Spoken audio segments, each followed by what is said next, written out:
जिला जो कभी लाल आतंक का गढ़ माना जाता था उसे नक्सल मुक्त घोषित किया गया है। केंद्र सरकार ने बस्तर को नक्सल मुक्त घोषित किया है। सालों तक नक्सलियों का गढ़ बस्तर रहा है।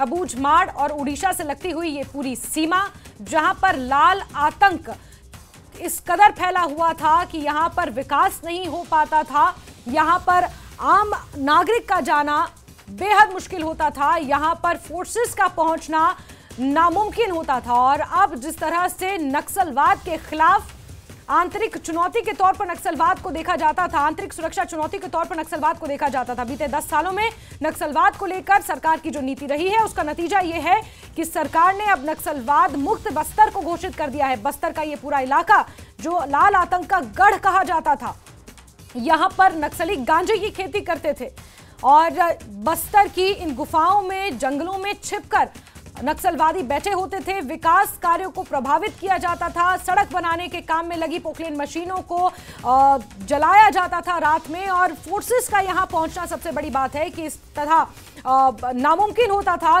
कि किस तरह नक्सलवाद यहां पर चरम पर था। और उसके बाद जो ये निर्णय लिया है एक बड़ी सफलता के तौर पर इसे देखा जा रहा है। छत्तीसगढ़ का ये बस्तर पूरा इलाका इसे नक्सल मुक्त घोषित कर दिया गया है। साथ ही साथ बड़ी बात यह है कि केंद्र की तरफ से जो अतिरिक्त सहायता नक्सलवादी क्षेत्र को दी जाती थी और बस्तर जिले के लिए खास तौर पर केंद्र ने उस विशेष सहायता को भी बंद कर दिया है। इसलिए बंद किया है क्योंकि बस्तर में अब नक्सलवाद नहीं है।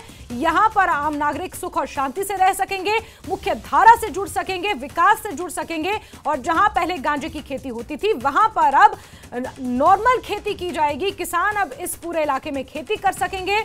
2 साल के अंदर अंदर बस्तर को किस तरह से नक्सल मुक्त करने में यह सफलता हासिल की है, यह इस बात से स्पष्ट होता है कि बस्तर को नक्सल मुक्त घोषित कर दिया गया है। आधिकारिक तौर पर इसको लेकर घोषणा सरकार की तरफ से की जा चुकी है।